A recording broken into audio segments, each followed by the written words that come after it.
M സ്വരാജിൻ്റെ വീടിൻ്റെ മുമ്പിലേ രാഹുൽ മാങ്കൂട്ടം ഈ വീടിൻ്റെ ഐശ്വര്യം എന്ന ബോർഡ് വെച്ചേക്കുമെന്ന് കേട്ടു. ഉള്ളതാണോ? തീർച്ചയായിട്ടും വെക്കുമല്ലോ. എന്താ കാര്യം? അതാ ഇതുവരെ മനസ്സിലായില്ലേ പ്രേമനെ? രാഹുൽ മാങ്കൂട്ടം എന്ന് പറയുന്നത് ഇടതുപക്ഷത്തിൻ്റെ ഐശ്വര്യവും UDFിൻ്റെ ചെകുത്താനുമാണ്. കാരണം രാഹുൽ മാങ്കൂട്ടം എന്ന് പറഞ്ഞു കഴിഞ്ഞാൽ രാഹുൽ മാങ്കൂട്ടം ധരിച്ചു വെച്ചിരിക്കുന്നത് വെച്ച് കഴിഞ്ഞാൽ തനിക്ക് UDFിനകത്ത് വലിയ സ്വീകാര്യതയുണ്ട്. അത് അങ്ങനെ ധരിക്കാനുള്ള പ്രധാനപ്പെട്ട ഒരു കാരണം എന്ന് വെച്ച് കഴിഞ്ഞാൽ ഈ രാഹുൽ മാങ്കൂട്ടത്തിൽ അവരുടെ ഒരു സൈബർ പോരാളിയാണ്. ചാനൽ ചർച്ചയിലിരുന്ന് വളരെ സൗമ്യമായിട്ട് വളരെ മനോഹരമായിട്ട് സംസാരിക്കാൻ കഴിവുള്ള ഒരു വ്യക്തിയാണ്. അതിൻ്റെ ബലത്തിൽ യൂത്ത് കോൺഗ്രസ് സംസ്ഥാന പ്രസിഡന്റ് വരെയായി. അത് വ്യാജ പ്രസിഡന്റാണ്. അങ്ങനെയൊക്കെ പറയില്ലേ കേട്ടോ, വിഷമിച്ചു പോകും. അത് കഞ്ഞിക്കുഴി സതീശൻ്റെ വാലുവാസമാണ് രാഹുൽ മാങ്കൂട്ടത്തിൽ എന്നറിയാം. അത് സ്വാഭാവികമായിട്ടും കഞ്ഞിക്കുഴി സതീശൻ MP ആയിട്ട് മുകളിലേക്ക് പോയി ഈ സ്ഥാനം കൊഴിഞ്ഞ് കഴിയുമ്പോൾ വാലുവാസു ആ സ്ഥാനത്തേക്ക് വന്നു. ഇനി എനിക്കത് കിട്ടിയില്ലെങ്കിലോ എന്ന് വെച്ചിട്ട് കുറച്ച് കാർഡുകൾ ഉണ്ടാക്കി കുറച്ച് ആളുകളെ കൊണ്ട് വോട്ട് ചെയ്യിപ്പിച്ചു. അതിനകത്ത് 1-2 DYFക്കാരും പെട്ടുപോയി എന്നുള്ളതുകൊണ്ടാണ് ഈ സംഭവം പുറത്തു വന്നതും ധാരാളം അറിഞ്ഞതും കേസായതൊക്കെ. അത് അങ്ങനെയൊക്കെ പോട്ടെ, അതല്ല അത് രാജ്യദ്രോഹ കുറ്റമാണ് കേട്ടോ. കേസ് നടക്കുന്നുണ്ട്, അതിൽ വിധി വരട്ടെ.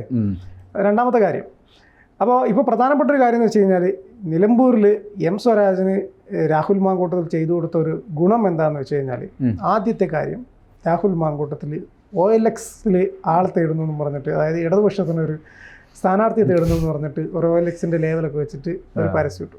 അവരെ കുറേ സൈബർ അവരുടെ കടന്നലുകൾ അത് ഭയങ്കര പബ്ലിസിറ്റി കൊടുത്തു.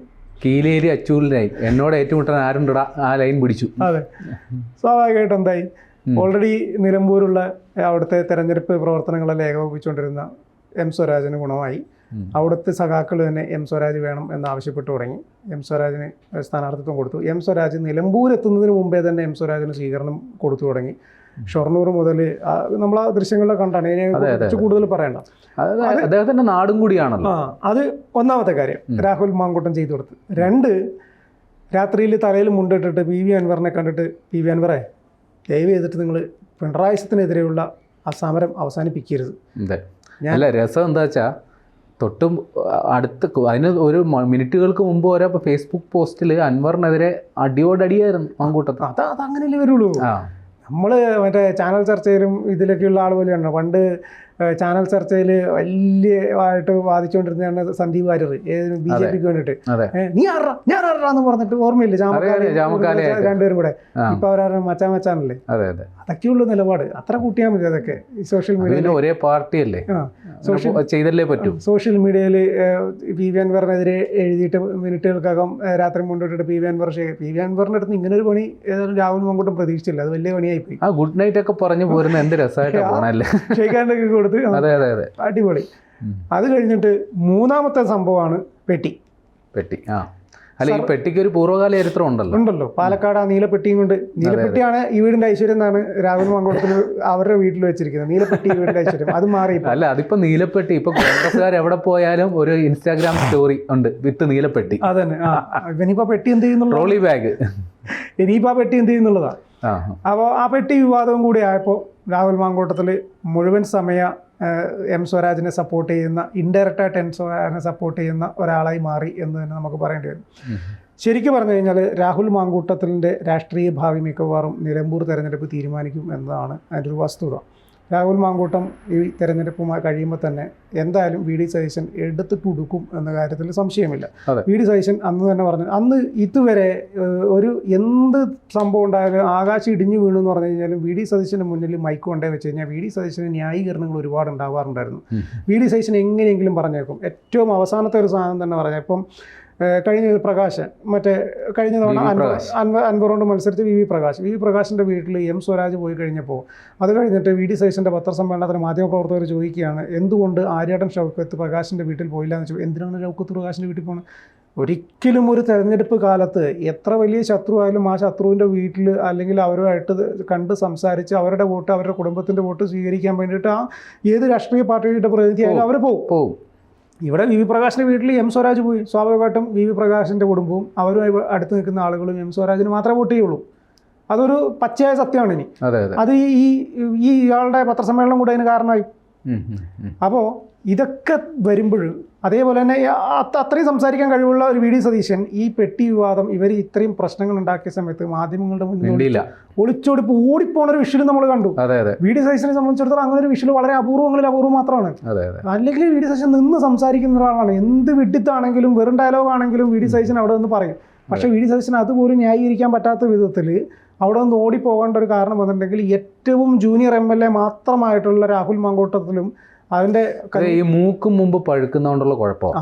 അതായത് രാഹുൽ മാങ്കൂട്ടത്തിൽ അതായത് സീനിയർ ആയിട്ടുള്ള ഒരുപാട് നേതാക്കളുണ്ട്. യൂത്ത് കോൺഗ്രസ് ആയാലും KSU മുതൽ യൂത്ത് കോൺഗ്രസ് ആയാലും നിരവധി സമരങ്ങളിലും മറ്റു കാര്യങ്ങളിലുമൊക്കെ പങ്കെടുത്ത് ഇപ്പോഴും വലിയ സ്ഥാനമാനങ്ങളൊന്നും ഇപ്പോൾ ഈ അനിൽകുമാറൊക്കെ പാർട്ടി വിട്ടുപോയതിൻ്റെ കാര്യം എന്താ? അവർക്ക് അത്രയും കാലം നിന്നിട്ടും കാര്യമായ പരിഗണന കിട്ടാത്തതുകൊണ്ടാണ്. അപ്പോൾ അത്തരത്തിൽ പരിഗണന കിട്ടാതെ ഇങ്ങനെ നിന്ന് പോയ ഒരുപാട് നേതാക്കളുള്ളപ്പോൾ ചാനൽ ചർച്ചകളിലെ നാക്കിൻ്റെ മൈവഴക്കം മാത്രം മാനദണ്ഡമാക്കി, അല്ലെങ്കിൽ ഷാഫി പറമ്പിലിൻ്റെ വി ഡി സതീശൻ്റെ മാനസപുത്രൻ എന്ന പരിഗണന കൊണ്ട് മാത്രം യൂത്ത് കോൺഗ്രസിൻ്റെ സംസ്ഥാന അധ്യക്ഷ പദവി എത്തുന്നു. തൊട്ടടുത്ത് തന്നെ വലിയ താമസമില്ലാണ്ട് പാലക്കാട് ഉപതെരഞ്ഞെടുപ്പിൽ പത്തനംതിട്ടയിൽ നിന്ന് പോയി, എത്ര കിലോമീറ്റർ വ്യത്യാസം ഉണ്ടെന്ന് നോക്കണം, അവിടെ പോയി സ്ഥാനാർത്ഥിയാവുന്നു, ജയിക്കുന്നു. ഏതായാലും ഒരു നല്ലൊരു അവസരം കിട്ടി അത് മുതലാക്കുക എന്നുള്ളതല്ല, അത് നശിപ്പിക്കുക എന്നുള്ള പരിപാടിയാണ് ചെയ്യുന്നത്. ഇപ്പോൾ ഏറ്റവും വലിയ പ്രശ്നം എന്താ വെച്ചാൽ ഇവിടെ ഭരണവിരുദ്ധ വികാരം ഉണ്ടെന്നുള്ളത് വാസ്തവമാണ്. അതിപ്പോൾ CPM-കാർ എത്ര പറഞ്ഞാലും വാസ്തവമാണ്. കാര്യം അത്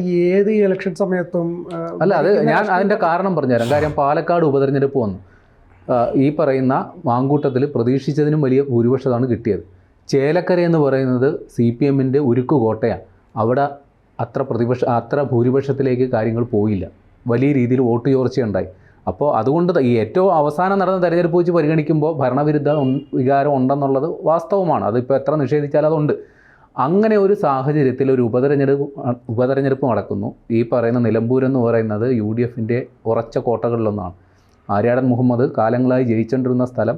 ഇപ്പോൾ അൻവർ ജയിച്ചെങ്കിൽ പോലും അതിൽ അൻവർ പിടിക്കുന്ന കൂടുതൽ വോട്ടും കോൺഗ്രസിൻ്റെ വോട്ടും ഉണ്ട്, പ്ലസ് LDF-ൻ്റെ CPM-ൻ്റെ വോട്ടും പിടിച്ചാണ് അൻവർ ജയിക്കുന്നത്. അപ്പോൾ അൻവർ അടഞ്ഞുകൂടി നിൽക്കുന്നു.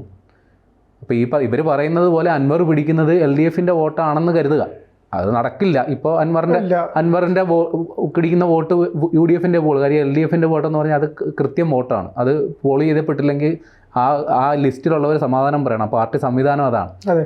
അപ്പോൾ അങ്ങനെ ഒരു ജയിക്കാൻ 100% സാധ്യതയുള്ളൊരു മണ്ഡലത്തിൽ ഇപ്പോൾ കിടന്ന് അവസാന നിമിഷം ശ്വാസം മുട്ടുന്നൊരവസ്ഥയിൽ UDF എത്തിയിട്ടുണ്ടെങ്കിൽ അതിൻ്റെ ഉത്തരവാദികളിൽ ഒന്നാം പേരുകാരൻ മാങ്കൂട്ടം. അപ്പോൾ ഉറപ്പായിട്ടും ഈ തെരഞ്ഞെടുപ്പിന് ശേഷം ഏതെങ്കിലും ഒരു സാഹചര്യത്തിൽ സ്വരാജ് ജയിക്കുന്ന പക്ഷം രണ്ട് കാര്യങ്ങൾ സംഭവിക്കും. ഞാൻ നേരത്തെ പറഞ്ഞ പോലെ മാങ്കൂട്ടത്തിൽ ഈ വീടിൻ്റെ ഐശ്വര്യം എന്ന ബോർഡ് സ്വരാജിൻ്റെ വീടിൻ്റെ മുമ്പിൽ വരും.